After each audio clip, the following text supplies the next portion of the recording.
Prions ensemble.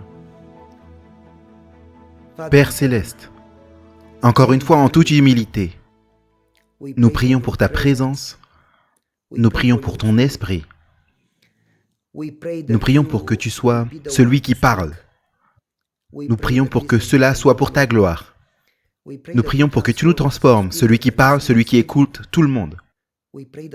Nous prions pour que chaque jour, dans les grandes difficultés comme dans les petites, nous puissions apprendre à te faire confiance.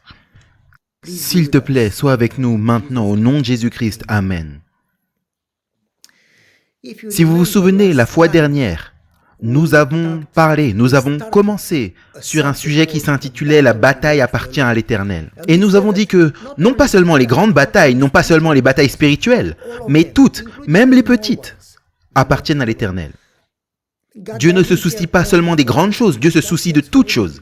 Dieu se soucie des oiseaux, Dieu se soucie de l'herbe. La Bible dit que Dieu se soucie même de nos cheveux. Il connaît le nombre de cheveux que nous avons sur notre tête. Si Dieu se soucie des oiseaux, de l'herbe et des fleurs, à combien plus il se soucie de nous? Il a donné Jésus pour nous. Un bon parent prendrait soin de ses enfants. Dans les petits détails, pour les chaussures, pour le pain, pour toutes choses. À combien plus forte raison Dieu? Parfois, nous avons une tendance à dire, certaines personnes disent « Oh, Dieu ne se soucie pas de notre vie du quotidien. » La Bible dit clairement, déchargez sur lui toutes vos inquiétudes, toutes vos difficultés. Il ne dit pas les grosses ou celles seulement qui sont importantes. Il les dit toutes. Et en réalité, si vous pensez aux difficultés, si vous pensez au caractère, le caractère n'est pas seulement formé par des grandes choses, mais par les petites choses du quotidien. Jésus dit que de petits renards peuvent ruiner des grands champs. Des toutes petites habitudes du quotidien, des choses qui ne semblent pas si importantes, des choses insignifiantes. Mais alors que nous les répétons encore et encore, elles forment le caractère. Et si nous nous compromettons dans les petites choses, nous le ferons dans les grandes choses. Si nous n'apprenons pas à faire confiance à Dieu dans les petites choses, nous n'apprendrons pas non plus dans les grandes. Mais alors que nous sommes fidèles dans les petites choses, l'esprit de prophétie dit que nous sommes formés, façonnés pour de plus grandes choses. C'est la raison pour laquelle il nous faut être fidèles dans les petites choses. Il nous faut mettre les petites choses dans les mains de Dieu. En fait, dans le livre inspiré, il est dit que Jésus dépendait du Père en toutes choses. Jésus lui-même a dit « Je ne dis pas mes propres paroles, mais je dis les paroles que le Père m'a données. » Et plus tard, il dira « Je ne fais pas mes propres œuvres ou actions, je fais les actions du Père. » Si Jésus suivait même dans les petits détails le Père, ne devrions-nous pas suivre son exemple? Et donc, nous avons parlé de Dieu qui est impliqué chaque jour, dans notre quotidien, en toutes choses. Nous avons donné l'exemple de Josué. Et nous avons dit que la bataille de Jéricho, Josué est sorti pour prier. Il a réalisé sa dépendance totale. Il a réalisé qu'il ne pouvait pas, d'une perspective humaine, il n'avait aucune chance de vaincre Jéricho. Jéricho avait des murs fortifiés, gros, grands, épais. C'était impossible. Ils étaient si épais et construits d'une telle façon, avec des pierres, bois, acier, pierres, bois. Ils étaient construits d'une telle façon qu'il était pratiquement impossible de les prendre. Numéro 1. Numéro 2, ils avaient une grande armée, ils avaient des géants, ils avaient des armes. Et Israël n'avait rien de tout ça. C'était presque impossible d'une perspective humaine de prendre Jéricho. Et néanmoins, lorsque Dieu est avec vous, rien n'est impossible à Dieu. Et c'est le premier besoin, l'ingrédient essentiel, vital, important qu'un chrétien devrait avoir. Dieu avec nous. Emmanuel, Dieu avec nous. Non pas la théorie de Dieu, mais la présence de Dieu. Si Dieu est avec nous, qui peut être contre nous? Souvent, lorsque nous stressons, c'est parce que nous ne savons pas que Dieu est avec nous. Si vous êtes assuré que Dieu est avec vous et que vous êtes effrayé, vous avez peut-être un Dieu différent ou vous avez un petit Dieu. Parce que si vous avez le Dieu de l'univers, vous n'avez pas de raison d'être effrayé. Et donc nous avons dit que Josué était conscient de sa dépendance, son manque de puissance. Et donc il a été prié, cherchant l'aide de Dieu. Et un étranger s'est présenté avec une épée. Et Josué dit « Es-tu avec nous ou contre nous ?» Et l'étranger dit « Ni l'un ni l'autre. Mais je suis le capitaine de l'armée de l'Éternel et je suis venu parce que tu m'as appelé, en réponse à ta prière. » Et Josué dit « Que veux-tu que je fasse? Quelle est ma partie? Je veux faire quelque chose. Qu'est-ce que tu veux que je fasse? » Et Dieu ne lui a pas dit « Faites un comité, préparez l'armée, préparez une formation. » Il a dit ôte tes souliers. Quelle est la connexion entre les souliers et la bataille? Nous avons parlé de cela. Donc, numéro 1, dans toute crise, qu'importe le type de crise, au lieu de chercher de l'aide, nous devons chercher la présence. Les gens cherchent de l'aide. Les gens cherchent des bénédictions. Les gens cherchent des emplois. Les gens cherchent la santé. Mais en fait, ce dont nous avons vraiment besoin, c'est de la présence de Dieu. Nous en avons besoin, premièrement, au-dessus de toute chose.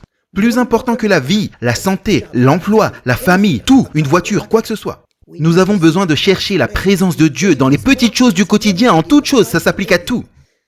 Josué a cherché la présence de Dieu avant de chercher l'aide de Dieu. Si souvent, nous voulons les bénédictions de Dieu au lieu de la présence de Dieu. Et donc, deuxièmement, nous avons compris que Dieu était là. Et il dit, mais qu'est-ce que je vais faire? Il voyait Jéricho, il voyait les murs, il voyait les géants. Mais Dieu était là lorsqu'il a été prié. Et il ne savait pas, il pensait que c'était un étranger prêt à l'attaquer. Comme les disciples, au milieu de la tempête, Jésus était là, dans le bateau. Mais il n'a pas réalisé. Es-tu avec nous ou contre nous? Et l'étranger lui dit, ni l'un ni l'autre, je suis Jésus, je suis Dieu. Comme Jacob, il se battait avec un étranger dans la nuit. Et ce n'était pas un étranger, c'était Dieu. Si souvent, nous luttons contre ce que nous croyons être un ennemi, un étranger, une situation, une crise, quelque chose que nous pensons être contre nous, sans réaliser que nous luttons contre Dieu. Ce qui semble être contre vous est en fait pour vous. Une crise peut en fait être une opportunité. Lorsque vous pensez que vous êtes seul, Dieu est avec vous au milieu de votre bataille. Vous n'êtes jamais seul. Dieu est juste là, au milieu de votre crise. Et donc, Dieu est au centre de votre bataille. Nous avons dit que Dieu est juste là. Vous n'êtes jamais seul. Jésus a dit, la Bible dit, Dieu dit, je ne te délaisserai ni ne t'abandonnerai. Même si tu passes par les eaux, par le feu, tu n'es pas seul. Je suis avec toi. Je suis avec toi. Tu n'es pas seul. Dieu est au centre de vos crises. Et donc, il nous faut avancer de là où nous avons laissé la dernière fois. Dieu, numéro 3, Dieu lui a donné la stratégie. Laissez-moi partager l'écran et continuer. Dieu lui a donné la stratégie. Dieu doit vous donner la stratégie. Vous ne devez jamais venir à Dieu et lui demander de bénir votre stratégie. Vous devez aller à Dieu et chercher sa stratégie. Il y a des gens qui n'ont pas de succès. C'est parce qu'ils cherchent la bénédiction de Dieu pour leur plan, au lieu de chercher les plans de Dieu pour leur bénédiction. Écoutez attentivement. Les gens cherchent la bénédiction de Dieu, au lieu de chercher le plan de Dieu, au lieu de la stratégie de Dieu. La Bible est très claire. L'Éternel combattra pour vous. La bataille ne vous appartient pas. C'est la bataille de Dieu. Si vous êtes le fils du roi, la bataille appartient au roi. Si vous êtes le serviteur de Dieu, la bataille appartient à votre maître. Vous devez faire confiance à l'Éternel. La raison pour laquelle les gens n'attendent pas pour la stratégie de Dieu, c'est parce qu'ils ne font pas confiance à Dieu. Ils se sentent plus en sécurité de suivre leur propre stratégie en cherchant la bénédiction de Dieu pour leur plan, au lieu des plans de Dieu. Imaginez si Josué avait un bon comité et ils ont parlé et ils sont arrivés à la meilleure stratégie. Nous allons faire de l'évangélisation. Nous allons faire ceci et cela. Et nous allons avoir tant d'invitations. Nous allons avoir tant de musique. Nous allons avoir tel invité. Nous faisons un bon plan. Vous faites une bonne réunion, vous arrivez à un bon plan et ensuite vous demandez la bénédiction de Dieu. Et ensuite vous vous demandez pourquoi n'a-t-on pas de succès? La raison pour laquelle ils n'ont pas de succès, c'est parce qu'ils ont fait trop confiance à leur propre raisonnement, à leurs propres œuvres, à leurs propres plans et stratégies, et trop peu en Dieu. La Bible est très claire. J'irai devant toi, je combattrai pour toi. Je te donnerai la victoire. Je te donnerai un pays qui n'est pas à toi. Je te donnerai des maisons que tu n'as pas construites. Je te donnerai la victoire sur des armées qui sont plus fortes que toi. Mais tu as besoin d'avoir ma présence. Voilà pourquoi il était dit à Israël d'avoir toujours l'arche de l'alliance devant eux. la présence de Dieu. Si nous comprenions que la présence de Dieu est vitale, nous n'aurions pas le stress que nous avons. Cela ne veut pas dire que nous n'aurions pas de problème, mais que nous aurions la présence de Dieu à travers la tempête. Il nous faut comprendre qui fait quoi, parce que vous pourriez dire « Oh, quelle est ma partie alors ?» Vous avez une partie, mais vous devez comprendre qui fait quoi. Vous êtes supposé le chercher. Il est supposé combattre pour vous. Si souvent, nous combattons. Nous combattons. Il est supposé combattre pour vous. Il est supposé vous donner le plan, la stratégie. Il a donné à Noé le plan. Il a donné à Moïse le plan. Il a donné à Josué le plan. Il a donné à Gédéon le plan. Il a donné à Josaphat le plan. Il est supposé vous donner le plan. Si vous voulez vraiment le succès et les bénédictions, vous devez suivre son plan. Alors, ensuite qu'il vous ait donné le plan. Vous ne devez pas se demander comment, pourquoi j'ai besoin de comprendre afin d'obéir. Quand Dieu vous dit « marche autour de la ville », vous faites confiance et vous obéissez, il n'y a pas d'autre choix que de faire confiance et d'obéir. Votre part est premièrement de chercher sa présence, la relation. Cherchez son plan. Et ensuite obéissez à son plan sans aucun commentaire. Au lieu de chercher sa bénédiction pour bénir vos plans, vous devez chercher sa présence, ses plans et ensuite obéir. Maintenant, très important, Dieu a donné à Abraham le plan. Abraham obéit. C'est la raison pour laquelle Abraham pouvait être béni. Parce que le plan de Dieu ne fait pas sens pour l'esprit humain, beaucoup de gens n'obéissent pas. Mais Noé a obéi, c'est la raison pour laquelle Dieu pouvait l'utiliser. Je vais vous donner un exemple rapide. J'avais des amis, quelque part en Italie, je ne vais pas vous donner le nom ni l'endroit exact. Et après un séminaire de prière où j'étais là, ils ont dit, on aimerait suivre le plan de Dieu, mais Dieu ne nous parle pas. J'ai dit, n'attendez pas une voix. Cherchez la relation.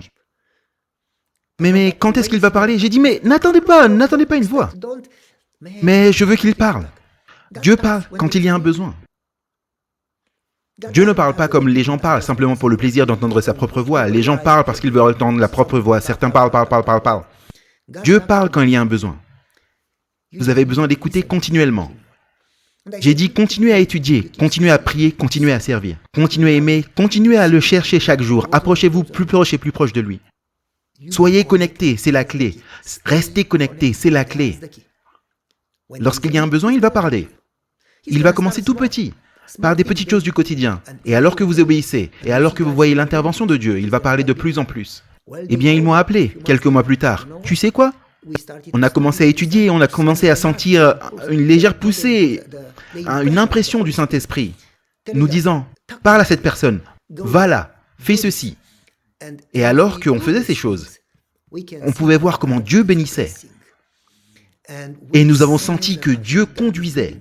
Et il a dit, j'étais un adventiste pendant tellement longtemps, mais je n'ai jamais expérimenté Dieu dans les petites choses du quotidien. Nous sentons que chaque fois que ma femme et moi lui obéissons, Dieu œuvre.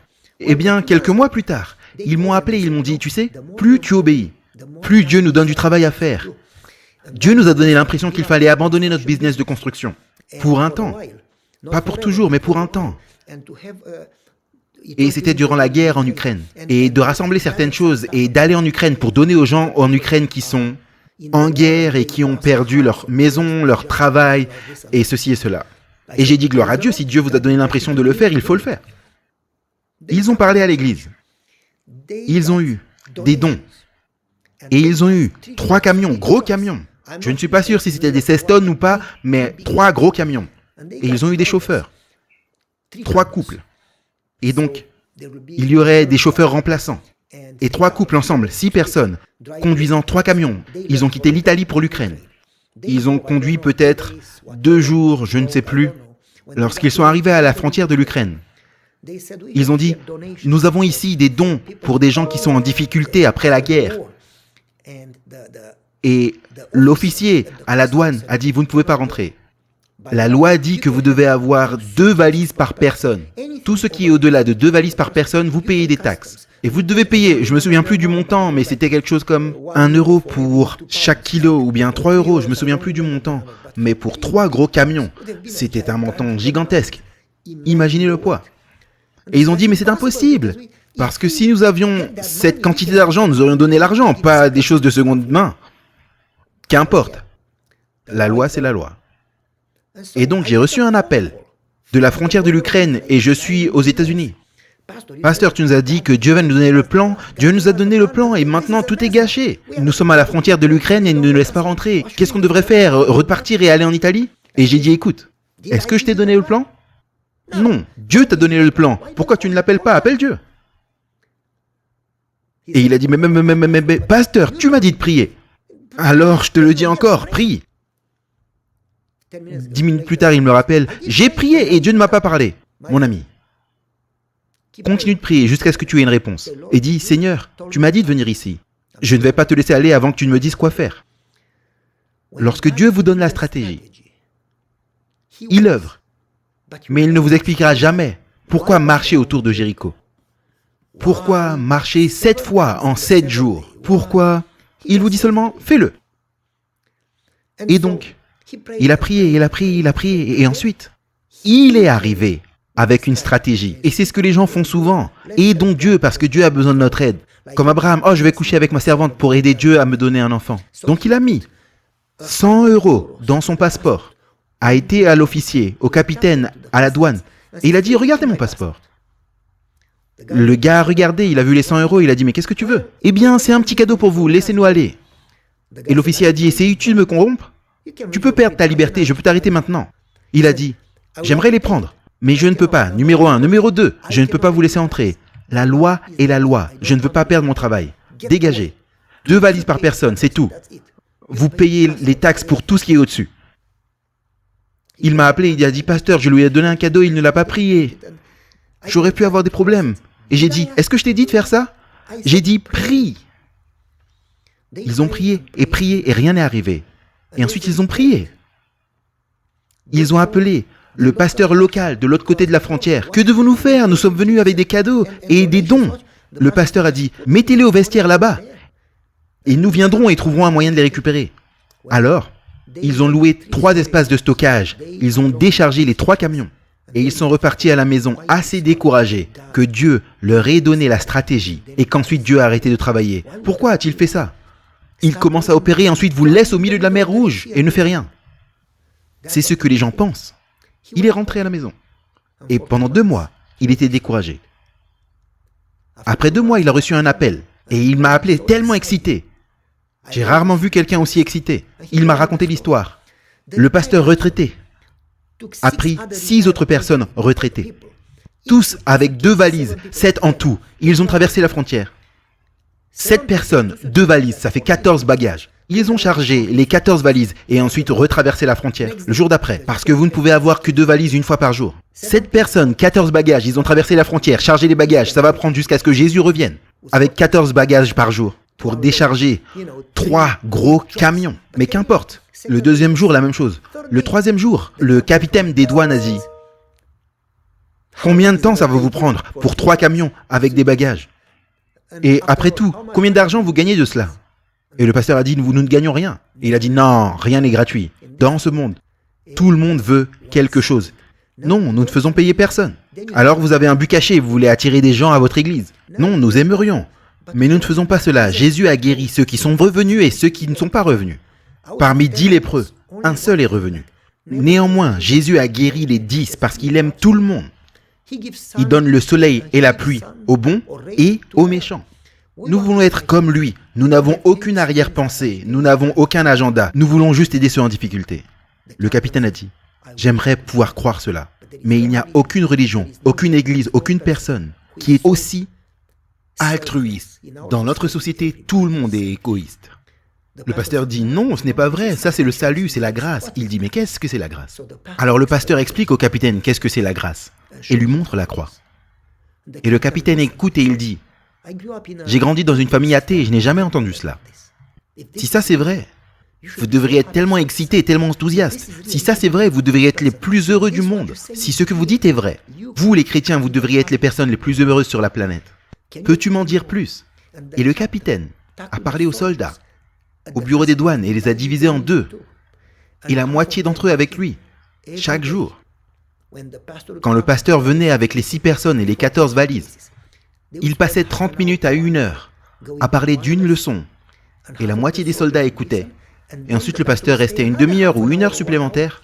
Et la première moitié qui avait déjà écouté retournait au barrage et l'autre moitié des soldats venait.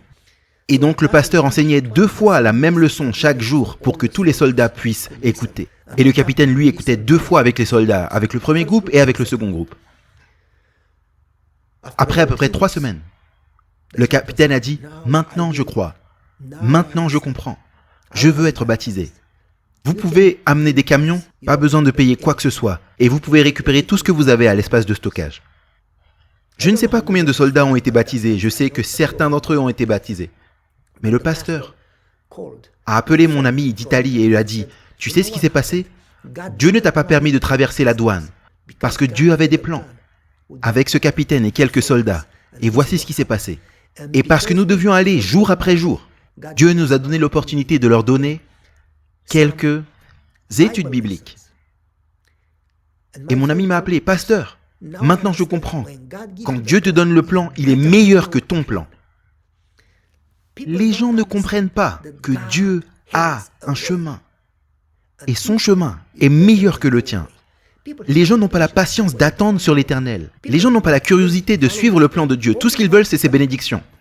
Et donc, Josué a cherché le plan de l'Éternel.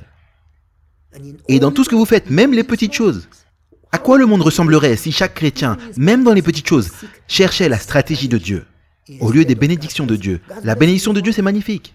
Mais vous ne la recevrez jamais avant que vous ayez suivi ses plans. Lorsque vous suivez ses plans, vous aurez ses bénédictions. Et donc, la Bible est très claire.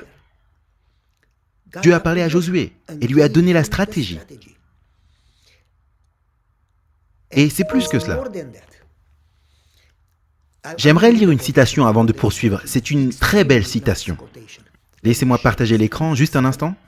Ce n'est pas les aptitudes que vous possédez qui vous apporteront le succès. C'est seulement ce que l'Éternel peut faire pour vous. Nous devons avoir moins confiance en ce que les gens peuvent faire et bien plus confiance en ce que Dieu peut faire. Il attend que nous le recherchions par la foi. Il désire que vous attendiez de grandes choses de lui. Il est extrêmement important de suivre le plan de Dieu en toutes choses. Vous pourriez dire, mais si je ne connais pas le plan de Dieu? Vous savez, Dieu ne punit pas les gens pour ce qu'ils ne savent pas. Dieu fait fi, ne considère pas, ignore le temps d'ignorance. Si vous ne savez pas, ce n'est pas un problème. Si vous êtes honnête, Dieu vous le dira de telle manière que vous saurez. Le problème est quand vous savez, mais que vous ne faites pas confiance. Qu'est-ce qui va se passer si je fais? Si je marche autour de Jéricho? Qu'est-ce qui va se passer si je quitte mon pays? Qu'est-ce qui va se passer si je construis une arche? Nous ne faisons pas confiance. Nous sommes apeurés. C'est parce que nous ne faisons pas confiance à Dieu. Et alors, continuons un peu. Je vais partager une autre citation et ensuite nous continuerons. Si nous planifions selon nos propres idées, le Seigneur nous laissera dans nos propres erreurs. Mais lorsque nous suivons sa direction, même lorsque nous allons dans un endroit étroit, il nous délivrera. Très beau. Dieu a dit, j'ai livré Jéricho entre vos mains. Et Dieu a dit cela, non pas après, mais avant. Dieu connaît la fin depuis le début. Dieu voit le futur. Lorsqu'il vous parle aujourd'hui, il ne vous voit pas échouant, même si vous échouez maintenant. Il voit l'accomplissement, il vous voit au ciel, il vous voit victorieux et Dieu a dit, je t'ai donné la victoire avant que tu sois victorieux. Je t'ai donné Jéricho avant que tu aies vaincu Jéricho. Avant que tu sortes de la crise, Dieu a dit, regarde, cette Jéricho que tu vois aujourd'hui, tu ne la verras plus demain. Demain, tu seras toujours là, mais Jéricho ne sera plus. Alors ne regardez pas au problème. Regardez comme Dieu regarde dans le futur. Au-delà du problème, après qu'il soit passé, après que tu aies la victoire. Parce que Dieu est avec toi. Souviens-toi, tu as eu des crises dans le passé. Dieu t'a donné la victoire. Tu regardes en arrière et elles n'ont pas l'air aussi insurmontables. Dieu te donnera la victoire à nouveau. J'aimerais mettre l'emphase. Dieu, souvent, lorsqu'il vous donne le plan semble dangereux et fou. Je veux dire, pensez-y. Marchez autour de la ville. Vous ne voulez pas être proche des murs. Ils vont vous tuer. Vous voulez rester loin des murs et avoir une protection. Marche autour des murs. Quand Dieu te donne le plan, il ne fait aucun sens pour la compréhension humaine. C'est seulement si vous avez un cerveau comme Dieu que vous pouvez comprendre. N'essayez pas de comprendre avant d'obéir. Fixez les yeux sur l'Éternel, cherchez à le connaître, trouvez sa présence. Connaissez-le, faites-lui confiance, obéissez-lui. Certaines personnes n'obéissent pas avant de comprendre. Il vous faut obéir avant de comprendre par la foi pour recevoir les bénédictions de Dieu et la victoire. Si vous ignorez sa stratégie, vous allez perdre ses bénédictions. Les ressources sans la présence de Dieu disparaissent rapidement. La puissance sans la force de Dieu disparaît rapidement. Il vous faut vous assurer que vous avez Dieu, vous avez ses plans et vous les suivez. Ne faites pas confiance à vos propres plans, ne faites pas confiance à votre propre compréhension. Souvenez-vous le verset biblique. Fais confiance à l'Éternel de tout ton cœur. Tu ne vas pas être victorieux dans cette bataille avec ton épée, mais en adorant Dieu, en ayant la présence de Dieu. Non en fixant vos yeux sur les murs de Jéricho, sur les géants, sur l'armée de Jéricho, mais en fixant vos yeux sur Dieu. Non en cherchant les bénédictions, mais en cherchant sa présence. Dieu lui a dit, prends 7 prêtres qui portent la trompette, les cornes, le chauffard, devant l'arche de l'Alliance. Le chauffard et l'arche de l'Alliance étaient supposés être avec eux. Avec le chauffard, ils appelaient la présence de Dieu. Et l'arche de l'Alliance avait la Shekinah, la grâce, la présence du Seigneur. Voilà pourquoi Josué devait enlever ses sandales, l'attitude d'adoration. La Bible nous dit dans Acte 2, « Quiconque invoque le nom de l'Éternel sera sauvé. » Ils étaient censés sonner du chauffard. En gros, vous êtes censés appeler la présence de Dieu. Chaque fois qu'ils sonnaient du chauffard, ils appelaient la présence de Dieu comme lors du début du sabbat, comme au Sinaï lorsque la loi a été donnée. Ils étaient censés invoquer la présence de Dieu. Laissez-moi expliquer quelque chose. La Bible dit que Dieu leur a donné la stratégie et Dieu a dit « Marchez autour de la ville, ne parlez pas trop, ne faites pas grand-chose, marchez seulement. » Le 2e jour, marchez encore. Le 3e jour, marchez encore. Le 4e jour, marchez encore. Tous les jours. Et le 7e jour, marchez 7 fois. Maintenant, laissez-moi vous demander. C'est comme Naaman. Va et prends un bain dans le Jourdain si tu as la lèpre. Mais fais-le 7 fois. Et Naaman est rentré une fois dans l'eau, une 2e fois dans l'eau, et ensuite il a regardé. Il s'attendait humainement, logiquement, à voir que la lèpre disparaisse et disparaisse jusqu'à ce que sa peau soit purifiée. Il a plongé dans le Jourdain une fois, 2 fois, 3 fois, la lèpre était toujours là. Ensuite il a dit, pourquoi je fais cette chose stupide, ça n'a aucun effet. Ça fait 3 jours que je prends des antibiotiques, pas d'effet. Ça fait 3 fois que je me plonge dans le Jourdain, aucun effet. Pourquoi je continuerai? La même chose avec Israël. Nous avons marché un jour. Nous avons marché 2 jours. Et maintenant, nous attendons à voir des fissures dans les murs. Nous avons marché 3 jours. Nous avons marché 4 jours. Mais aucune différence. 0. N'essayez pas de comprendre. Ne cherchez pas des signes, des réponses. Continuez à faire ce que l'Éternel a dit. S'il a dit marche 342 fois, fais-le. C'est la seule issue. Il n'y en a pas d'autre. Le peuple a marché chaque jour. Et ensuite, le 7e jour, ils ont marché 7 fois. Et cependant, rien ne s'est passé. Et ensuite, ils étaient censés sonner du chauffard. Et ensuite, pousser des cris de victoire. La Bible dit qu'alors, les murs s'effondrèrent. Laissez-moi expliquer autre chose. Ils ont marché chaque jour et rien ne se passait. Mais alors, 7 jours, ils ont marché 7 fois. Certaines personnes s'attendent à ce que s'ils ont marché une fois aujourd'hui, une fois demain, une fois mardi, une fois mercredi, c'est ce qu'ils sont censés faire pour toujours. Écoutez, le 7e jour, ils n'ont pas marché une fois, ils ont marché 7 fois. N'attendez pas que le plan de Dieu pour aujourd'hui soit bon pour demain. Chaque jour, vous devez recevoir un nouveau plan frais. Comme vous avez besoin de manger de la nourriture fraîche, vous avez également besoin d'un plan frais et de la présence fraîche. Le 7e jour, Dieu leur a donné un plan différent. Le plan pour aujourd'hui n'est pas bon pour demain. Et donc, vous devez chercher ces plans quotidiennement. C'est la seule façon d'abattre les murs. Je vais vous donner un exemple rapide de la logique de Dieu contre notre logique, des plans de Dieu contre nos plans. Nous étions dans le Kentucky, mais nos enfants étaient dans le Wisconsin. Et notre belle-fille a passé son examen. Et nous avions, à cette époque, notre grande fille avait 3 ou 4 ans. Et cela nous prenait entre 7 à 8 heures de voiture pour les visiter dans le Wisconsin. Et nous leur avons dit, quand tu passes ton examen pour ton master, viens dans le Kentucky, comme ça nous n'avons pas à conduire 7 ou 8 heures. Vous serez proches, comme ça on pourra voir notre petite fille et vous nous verrez. Ils ont dit absolument, on aimerait bien ça. Et donc elle a fini la physique nucléaire et elle cherchait une école qui avait la physique nucléaire dans le champ médical. Et donc elle a cherché et elle a trouvé 6-7 endroits dans le pays. Mais elle a postulé dans le Kentucky. Très étrange alors qu'elle avait des A partout. Ils ont rejeté sa candidature, ils ont dit c'est trop tard. Les quelques places que nous avions ont déjà été prises. Vous pouvez postuler l'année prochaine et s'il vous plaît, postulez plus tôt. Pas en mai ou en juin, il vous faut postuler en février. Nous étions très tristes parce que nous avons prié et demandé à Dieu de bénir notre plan. Seigneur, s'il te plaît, aide-les à emménager près de nous. Voilà ce que nous avons demandé, l'aide de Dieu pour notre plan. Et ma belle-fille a dit, ne viens-tu pas juste de prêcher sur le sujet de chercher le plan de Dieu plutôt que ses bénédictions? J'ai dit oui. Alors pourquoi ne pas prier pendant une semaine? Et Dieu nous dira où aller. Et j'ai dit ok. Alors nous avons tous prié pendant une semaine. Après une semaine de prière, le lundi d'après, nous avions fini de prier le dimanche. Le lundi d'après, elle a reçu une lettre dans la boîte de l'université de Pennsylvanie qui fait partie des écoles Ivy League.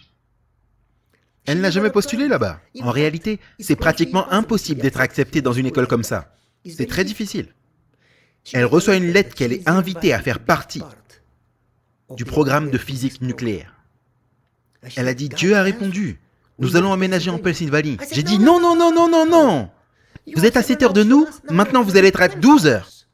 Au lieu de vous rapprocher de nous, vous vous éloignez. Allez, Seigneur, pourquoi tu ferais cela? J'étais tellement énervé. Et elle a dit, n'as-tu pas dit qu'il fallait chercher le plan de Dieu? Et ensuite qu'il fallait obéir même si on ne le comprend pas? Oui, je l'ai dit, mais je n'aime pas ça. Ils ont emménagé en Pennsylvanie. 2 mois plus tard, j'ai reçu un appel de déménager au Maryland. Imaginez, s'ils avaient emménagé dans le Kentucky et que nous aurions déménagé dans le Maryland. Mais Dieu connaissait le futur. Et Dieu les a mis là. Et maintenant, ils ne sont qu'à 2h30 de nous au lieu de 7 heures ou 12 heures. Lorsque vous suivez le plan de Dieu, vous pourriez ne pas comprendre. Mais Dieu connaît la fin dès le commencement. Et donc, continuons. Alors que nous continuons, je vais partager mon écran pour le point suivant. La bataille ne vous concerne pas, mais elle concerne Dieu.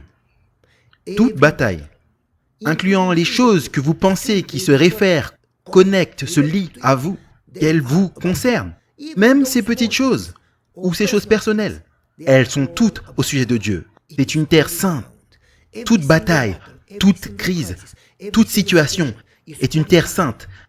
Voilà ce que Dieu a dit à Josué. C'est une terre sainte. Pensez à cela. Nous ne combattons pas. Nous ne combattons pas contre la chair et le sang. Mais nous combattons contre les principautés dans les lieux élevés. Nous vivons dans la grande controverse. Le but de Satan est de vous attaquer chaque jour. Le but de Satan est d'attaquer votre famille, votre voiture, votre travail, votre santé, tout ce que vous êtes, tout ce que vous avez.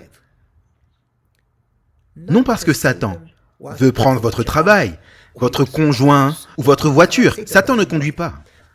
Mais parce que Satan cherche des moyens d'affaiblir votre foi, votre confiance en Dieu, votre relation avec Dieu, de vous faire douter de Dieu, de vous faire paniquer. Parce que le chrétien découragé est un chrétien inutile.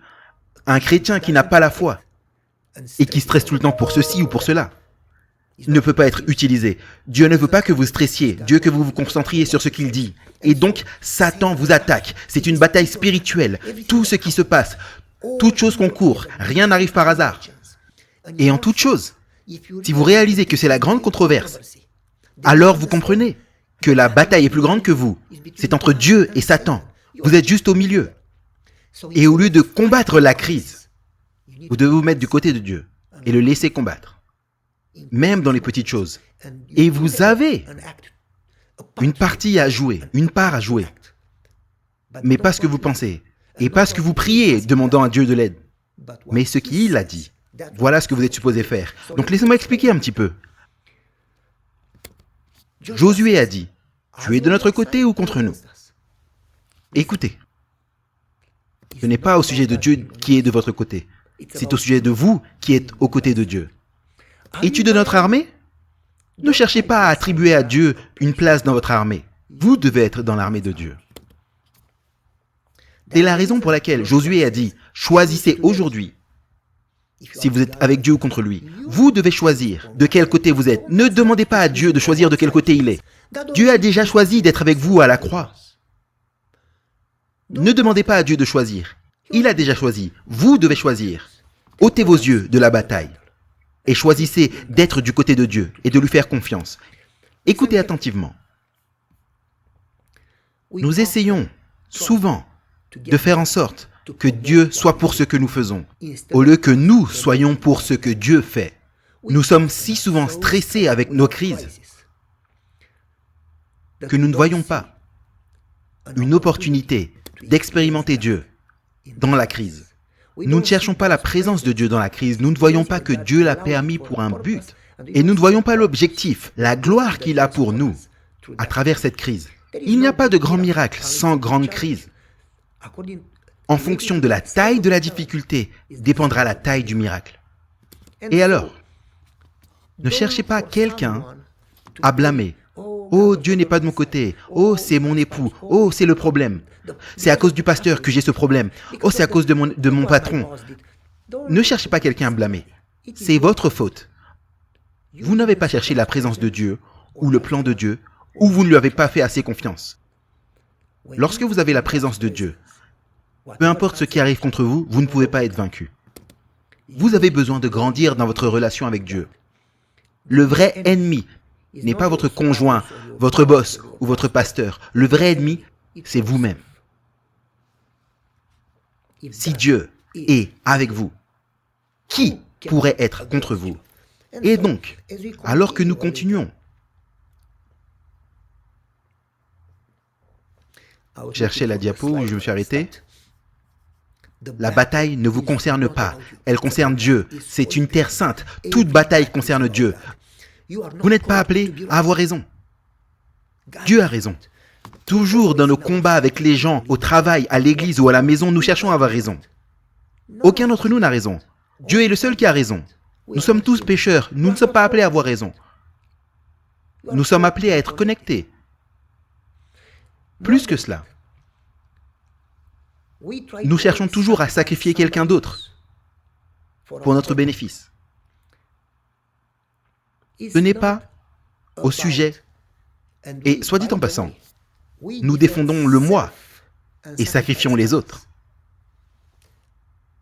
Vous n'êtes pas censé défendre le moi, vous êtes censé sacrifier le moi, parce que c'est ce que Jésus a fait. N'essayez pas de sacrifier les autres pour votre propre victoire. Essayez plutôt de sacrifier le moi dans l'intérêt de la victoire de Dieu. L'histoire n'est pas au sujet de vous qui obtenez le soutien de Dieu, mais c'est au sujet de vous qui avez la présence de Dieu et l'agenda de Dieu. Encore et encore, vous n'êtes pas appelé à défendre le moi, mais à sacrifier le moi. Si vous donnez votre moi à Dieu pour le servir, vous n'avez pas besoin d'être anxieux pour demain. C'est le problème. Nous voulons que Dieu nous serve. Oh Seigneur, aide-moi ici, aide-moi là. Au lieu de vouloir que nous le servions. Nous sommes tellement focalisés sur le moi, tellement focalisés sur nos crises, sur nos besoins, que nous oublions que Dieu est au centre de la bataille et que la bataille ne vous concerne pas. Si vous vous abandonnez à Dieu pour le servir, vous n'avez pas besoin d'être anxieux. Lui, dont vous êtes le serviteur si vous continuez à servir, connaît la fin dès le début. Les événements de demain qui vous sont cachés sont ouverts devant Dieu. Laissez-moi continuer un petit peu. Josué était prêt à combattre l'étranger. Souvenez-vous, Jacob était prêt à combattre l'étranger. Les disciples, durant la tempête, ont vu un fantôme venir marchant sur les eaux. Et ils ont commencé à crier « Un fantôme !» Ils étaient chrétiens. Ils auraient bien dû savoir que les fantômes et les vampires n'existent pas. seulement dans les films. Mais ils ont commencé à crier, ils étaient effrayés. Ce n'était pas un fantôme, c'était Jésus. Ils avaient peur de lui, comme d'un étranger, d'un ennemi. Il n'est pas venu pour les attaquer, il est venu pour les aider. Jacob combattait l'étranger qui était venu pour le bénir. Josué a dit « Es-tu contre nous ?» Si souvent, nous nous plaignons de ces bénédictions, de ces interventions. Nous considérons les choses que Dieu a permis pour nous faire croître comme des choses qui sont contre nous. Les choses que Dieu a permis pour nous, des opportunités, nous les considérons comme contre nous. Nous commençons à nous battre contre nos amis et nos familles. Combattez un étranger si vous voulez vous battre, mais arrêtez de combattre vos familles. Nous commençons à nous battre contre nos pasteurs, nous commençons à nous battre contre nos églises, nous commençons même à nous battre contre Dieu. Nous nous hâtons de combattre ceux qui nous aiment. Jacob combattait contre Dieu lui-même. Se pourrait-il que vous combattez celui qui essaye de vous sauver, qui vous aime le plus? Nos problèmes, nos crises, nous sommes tellement focalisés dessus qu'ils façonnent la façon dont nous voyons les choses et nous voyons les choses de façon distordue. Laissez Dieu décider de vos combats. Ne vous hâtez pas de combattre. Les choses contre lesquelles vous pourriez être maintenant, elles sont peut-être là pour votre avantage. Laissez Dieu décider qui vous devez combattre et laissez Dieu combattre pour vous. Arrêtez de vous plaindre de la crise. C'est une opportunité et une bénédiction de la présence de Dieu et son intervention. Ne vous hâtez pas de réagir. Souvenez-vous, toute bataille, Dieu est au centre de la bataille. Toute bataille est cruciale. C'est une terre sainte. Au lieu d'aller en guerre contre Jéricho, contre vos crises, vous feriez mieux d'ôter vos souliers et de vous souvenir que Dieu est là avec vous. Adorez-le. Cherchez sa présence. Cherchez son plan. Faites-lui confiance et obéissez-lui même si vous ne comprenez pas. Réalisez que l'ennemi n'est pas ce que vous voyez, mais c'est Satan. L'ennemi n'est pas votre conjoint ou le pasteur ou le boss, mais c'est Satan. Souvenez-vous que Dieu est avec vous et Dieu a déjà eu la victoire. Si Dieu est avec vous, personne ne peut être contre vous. Mettez vos yeux sur Dieu et adorez-le au milieu de la crise. Louez-le au milieu de la crise. Faites-lui confiance et il ira devant vous et il combattra pour vous et vous n'aurez pas besoin de combattre et vous n'aurez pas besoin de stresser. Si vous ne comprenez pas cette vérité, vous n'aurez jamais la paix et la victoire. Continuons un peu. Je vais partager un paragraphe avec vous qui est très important pour notre sujet et pour vos combats, pour vos crises, pour vos luttes. Lorsque nous prenons en main la gestion des choses que nous avons à faire, dépendant de notre propre sagesse, nous nous chargeons d'un fardeau que Dieu ne nous a jamais donné. Et ainsi, nous le portons sans son aide. Nous prenons sur nos épaules les responsabilités qui appartiennent à Dieu. Et par là même, nous nous mettons à la place de Dieu. Mais lorsque nous croyons vraiment que Dieu nous aime et cherche à nous faire du bien, même à travers ces crises, nous cesserons de nous inquiéter pour le futur. Nous ferons confiance à Dieu comme un enfant fait confiance à ses parents aimants. Et alors nos difficultés cesseront de nous tourmenter. N'est-ce pas magnifique? La bataille n'est pas ce que vous voyez. Elle est spirituelle. La bataille est la bataille de Dieu. Et Dieu est là. Et parce que Dieu est là, vous devez ôter vos souliers. C'est un sanctuaire. Chaque bataille est un sanctuaire. Dieu est là. C'est une opportunité d'adorer Dieu. Arrêtez de vous battre. Commencez à adorer. Si vous ne voyez pas la main de Dieu, dans chaque situation, vous échouerez. Vous avez besoin d'apprendre à voir la main de Dieu dans chaque bataille. Vous devez rencontrer Dieu dans chaque bataille. Chaque bataille est un sanctuaire. Vos batailles de demain nécessitent une rencontre aujourd'hui. Les victoires de demain dépendent de la relation d'aujourd'hui. La foi de demain dépend de la relation d'aujourd'hui. Vous ne verrez jamais la guerre s'apaiser avant que vous ayez fixé les yeux sur Dieu. En gros, vous ne verrez jamais la guerre s'apaiser avant que vous ne voyez Jésus être élevé. Il vous faut rencontrer Dieu non seulement à l'église, mais dans chaque crise du quotidien. Tout comme vous mangez quotidiennement, que vous respirez continuellement. Vous devez rencontrer Dieu chaque jour. Parfois, nous cherchons à faire la forme de l'église, de la religion de Dieu. Mais nous avons besoin premièrement de chercher le Dieu de la forme.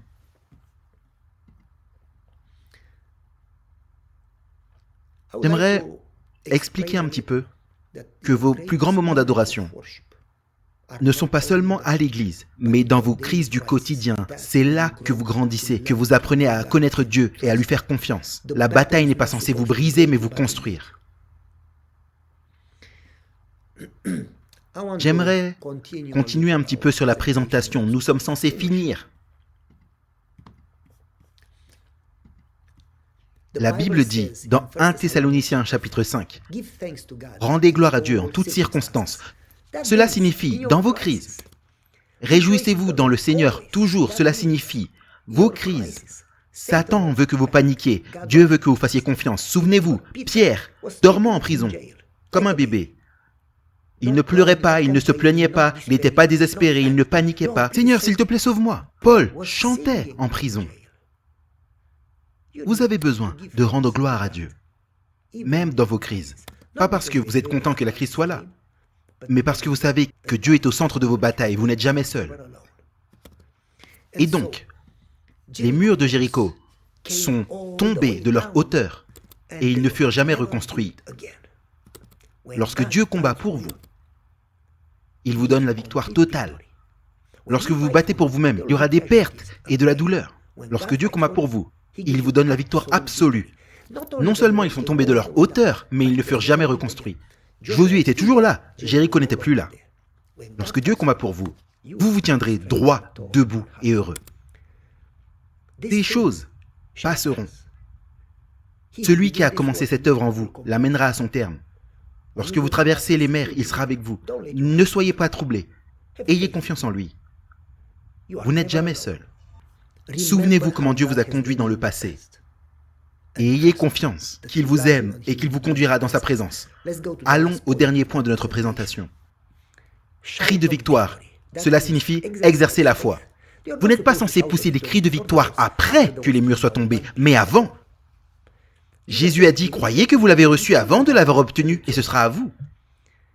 Dieu veut que vous lui fassiez confiance par la foi et que vous vous réjouissiez de la réponse avant de voir la réponse. C'est comme je vous ai raconté l'histoire de mon fils. Lorsque je lui ai dit que j'allais lui acheter un vélo, vous connaissez l'histoire. Il a commencé à crier. Il a commencé à sauter de haut en bas. Il est devenu fou. Et il a été devant l'immeuble et il l'a dit à tous les enfants du quartier.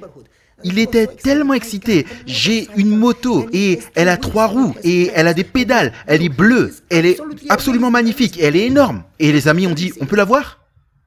Il se réjouissait du fait d'avoir une bicyclette, comme si c'était une affaire réglée, qu'elle était déjà entre ses mains. Est-ce qu'on peut la voir ? Ont dit les enfants. Oh, elle arrive demain. Ça, c'est la foi. Réjouissez-vous de la réponse à la prière avant de voir la réponse à la prière. Comme Anne, lorsqu'Élie, le grand prêtre, lui a dit « Va en paix, que l'Éternel réponde à ta prière ». Elle n'était pas enceinte, mais elle s'est réjouie. Elle a oint d'huile sa tête. Parce qu'elle croyait qu'elle allait avoir un bébé avant d'être enceinte. Réjouissez-vous dans la victoire. Regardez la fin. Regardez la victoire. Regardez quand Jésus va vous ramener à la maison. Regardez après que les murs de Jéricho soient tombés. Et par la foi, basée sur votre Dieu d'amour, sur ses promesses, par rapport à la façon dont il vous a conduit dans le passé. Par la foi, réjouissez-vous, parce que si vous croyez, vous permettez à Dieu de travailler, et vous permettez à Dieu de vous utiliser. Quand vous croyez à tout ce qu'il dit, s'il dit marche autour, tu marches autour. Croyez en lui et réjouissez-vous dans la foi. Et ainsi, vous allez avoir la victoire. J'aimerais expliquer un petit peu.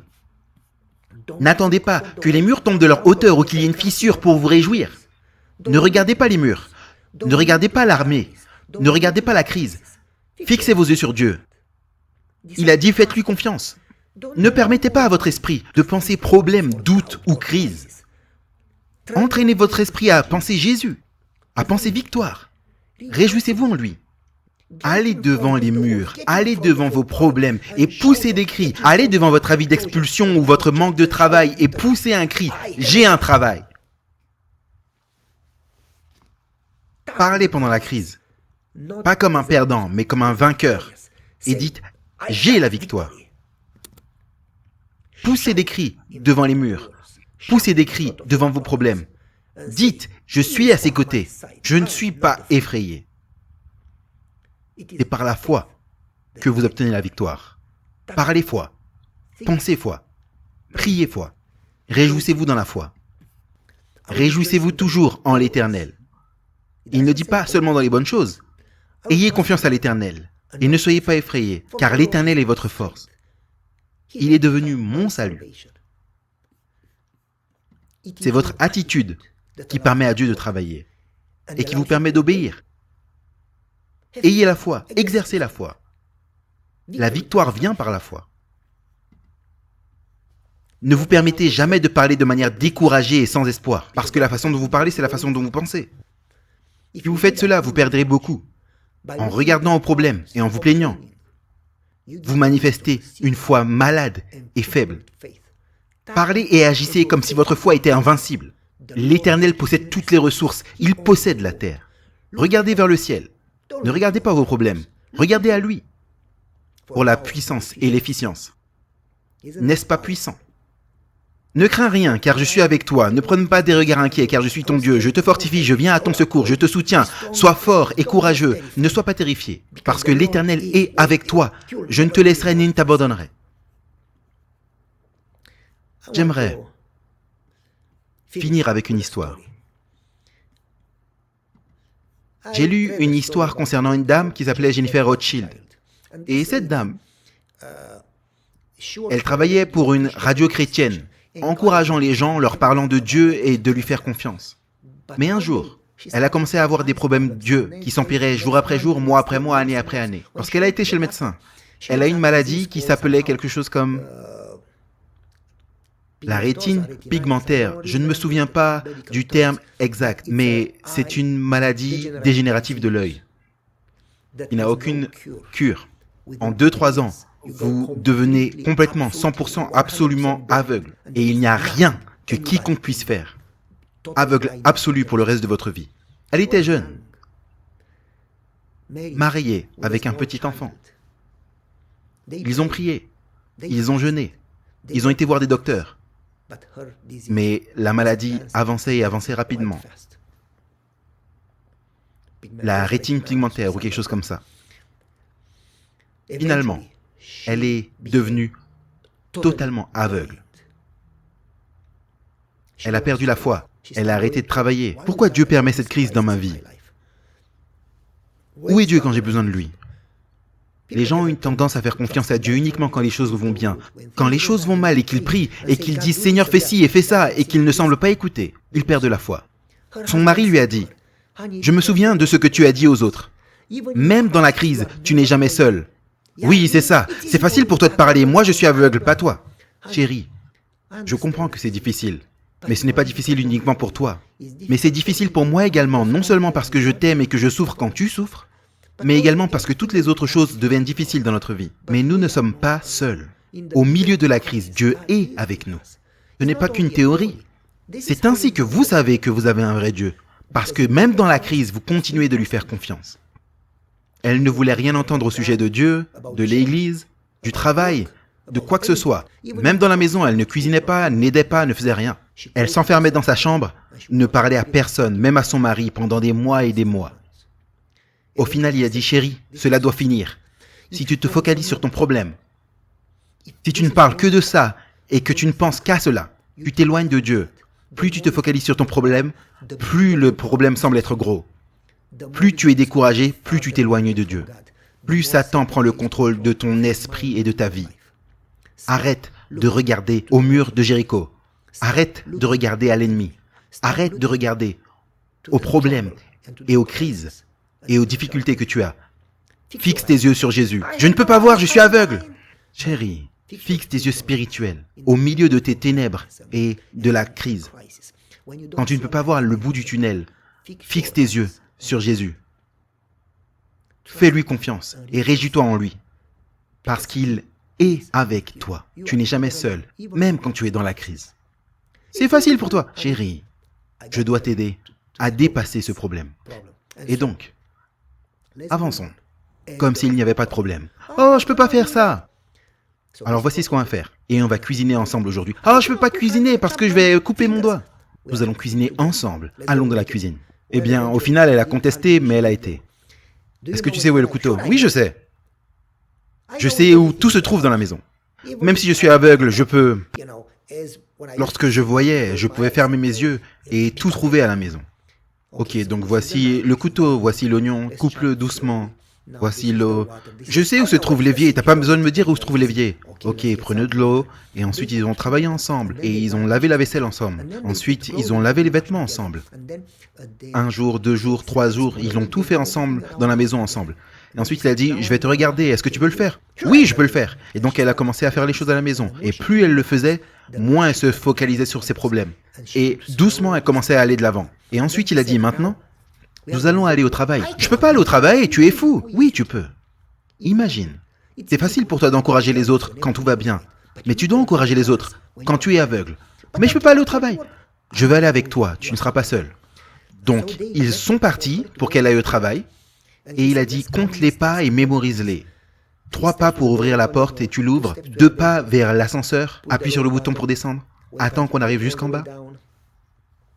Sors de l'ascenseur, tourne à gauche, 2 pas. 5 marches plus bas. 5 pas, ouvre la porte du bâtiment. 15 pas dans le parking. Trottoir, 2 pas sur le trottoir, attends le bus. Demande aux gens le bus 14. Lorsque le bus arrive, monte dans le bus. 3 stations de bus plus tard, descends du bus. 27 pas dans le parking. 5 pas vers le haut, vers la porte du bâtiment où se trouve ton bureau, et ainsi de suite. À 16 heures, il est venu la récupérer, comptant les pas pour rentrer jusqu'à la maison. Le jour suivant, comptant les pas. Le lendemain, comptant encore. Le surlendemain, main dans la main avec elle. Et maintenant, la semaine suivante, il a dit, nous allons ensemble, mais tu comptes. Oui, bien sûr, je l'ai appris par cœur. Elle comptait les pas et ils allaient ensemble. Le jour suivant, idem. 1 semaine encore, ensemble. Et ensuite, il a dit, la semaine prochaine, tu vas toute seule. Je ne peux pas faire ça. Tu ne m'aimes pas. Tu m'abandonnes toi aussi. Je suis aveugle. Je suis seul. Tu n'es jamais seul, chérie. Jésus est avec toi. Oui, c'est facile pour toi de dire ça. Chérie, la semaine prochaine, tu vas toute seule au travail. Tu connais les pas. Oui, mais je ne crois pas que tu ne m'aimes.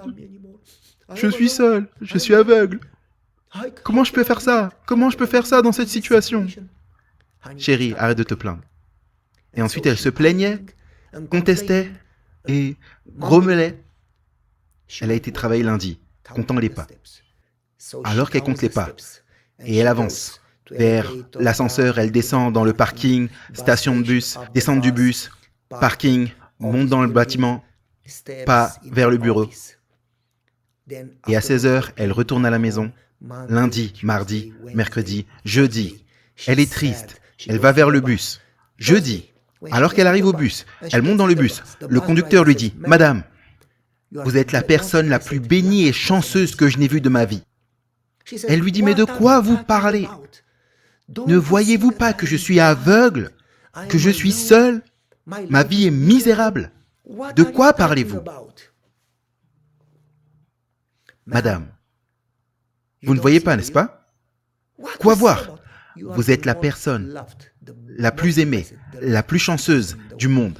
Elle se met en colère contre le chauffeur et elle lui dit, « Mais ne voyez-vous pas que je suis aveugle? Comment je pourrais être bénie et heureuse ?» Et il lui dit, « Madame, effectivement, vous êtes aveugle. Vous ne voyez pas. Qu'est-ce qu'il y a à voir ?» Et le chauffeur lui dit, « Madame, chaque jour, quand vous arrivez au bus, il y a un officier militaire qui marche derrière vous, quelques pas derrière vous, avec sa tête haute, prêt à vous attraper. Et il marche jusqu'à ce que vous montiez dans le bus. Lorsque vous montez dans le bus, il prend sa voiture et suit le bus.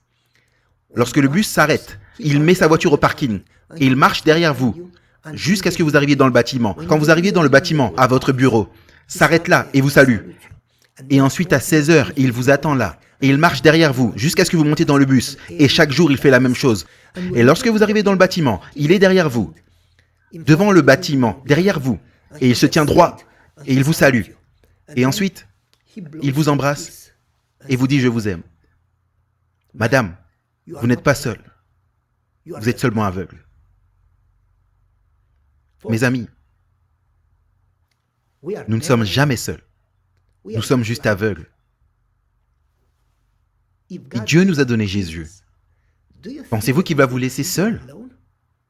Et simplement parce que vous ne le voyez pas, ne signifie pas qu'il n'est pas là. Souvenez-vous comment il vous a conduit dans le passé. Il sera avec vous dans cette crise également. Vous avez simplement besoin de mettre vos yeux sur lui. et de lui faire confiance par la foi, basé sur son amour, basé sur ses promesses, basé sur son sacrifice, basé sur ce qu'il a fait pour vous dans le passé, basé sur son caractère, basé sur sa parole. Ne regardez pas aux problèmes, ne regardez pas au mur de Jéricho, ne regardez pas aux géants. Fixez vos yeux sur lui, au milieu de votre crise. Adorez-le et faites-lui confiance, parce que la bataille appartient à l'Éternel. Et si Dieu est avec vous, vous êtes victorieux. Prions ensemble. Père Céleste, quelle promesse! Nous ne sommes jamais seuls. Nous ne sommes jamais seuls. Tu ne nous abandonneras jamais, tu ne nous laisseras pas. Tu es notre Dieu, tu es notre rocher, tu es notre bouclier, tu es notre salut. Tu nous aimes d'un amour éternel qui surpasse toute compréhension. Nous ne serons jamais capables de comprendre ton amour. Pourquoi nous plaignons-nous? Pourquoi stressons-nous? Aide-nous à apprendre, chaque jour, dans chaque difficulté, de te faire confiance de tout notre cœur, de fixer nos yeux sur toi et d'être en paix en toi, de ne pas nous reposer sur ce que nous comprenons, ce que nous pouvons faire, notre sagesse, nos méthodes, nos forces, mais de nous reposer sur toi entièrement. Et alors, de faire ce que tu dis, par la foi, faisant confiance que si nous te suivons, il est impossible que nous puissions perdre la bataille, parce que tu es victorieux. Nous t'en prions dans le nom précieux de Jésus et te remercions, Seigneur. Amen.